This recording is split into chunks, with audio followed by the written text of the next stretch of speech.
you gonna tell me where you went? All the messages I sent with no reply.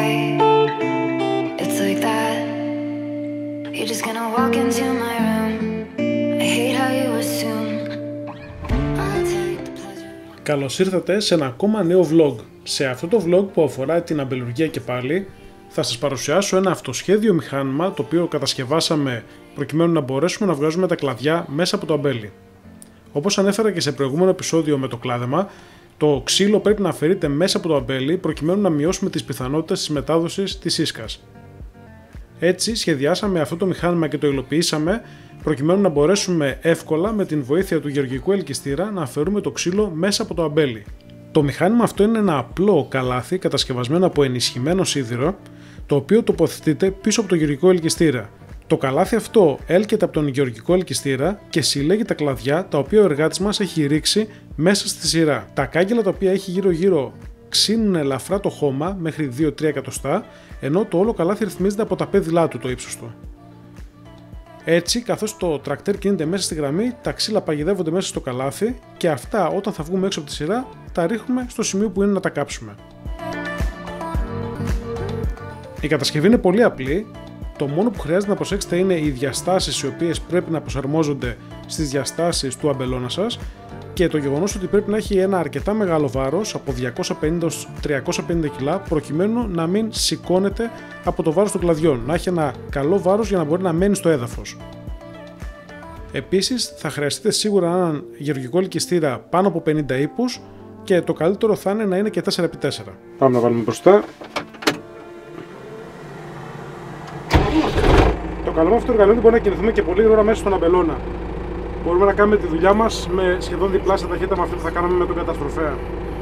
Επίσης, η δουλειά αυτή θα είναι πάρα πολύ οικονομική, καθώς το μηχάνημα δεν έχει να κινήσει κάποιο μηχάνημα μέσω του Partikov, οπότε θα κάνουμε μεγάλη εξοικονόμηση καυσίμων. Απλά ουσιαστικά κάνουμε βόλτα μες στο αμπέλι, σέρνοντας ένα κλουβί το οποίο ζυγίζει 300 κιλά, συν το βάρος των κλαδίων που θα μαζέψει ανάλογα με το πόσο βλαστερή είναι η ποικιλία σας.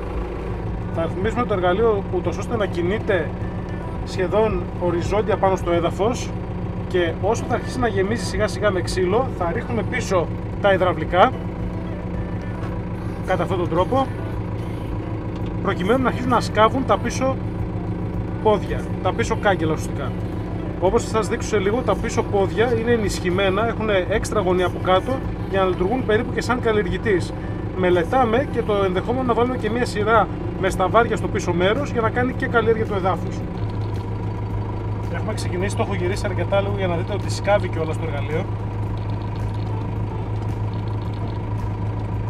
Σε αυτή τη σειρά δεν έχω πολύ ξύλο, έχω αφήσει μόνο μερικά έτσι δείγματα για να σας κάνω την επίδειξη. Όπως βλέπετε έχει παγιδέψει τα κλαδιά τα οποία ήταν κάτω στο έδαφος και επειδή το είχα αρκετά γυρισμένο από την πίσω πλευρά με το ραντάρ, έχει σκαλίσει και το χωράφι αρκετά.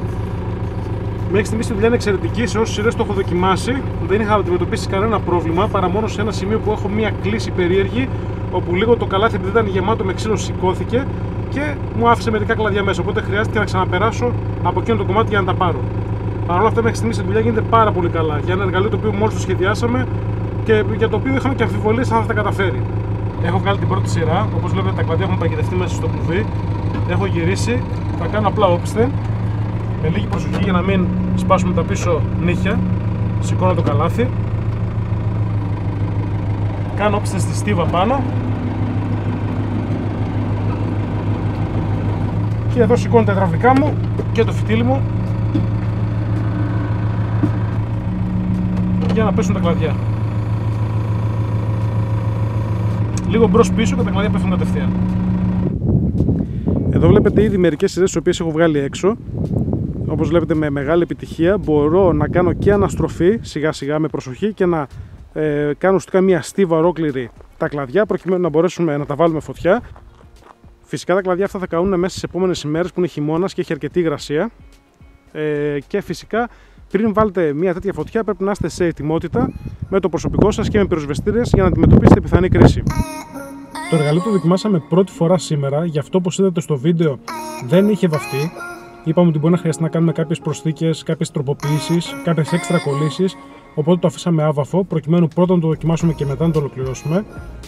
Το μόνο ελάττωμά του είναι ότι σε μερικά σημεία που το έδαφος μπορεί να μην είναι ίσιο, επειδή το ένα πέδιλο πατάει πιο χαμηλά, το άλλο πιο ψηλά, μπορεί να φύγουν κάποια ξύλα από την κάτω πλευρά. Και αυτό γίνεται κυρίως όταν το καλάθι είναι γεμάτο, φτάνοντας στο τέλος της σειράς.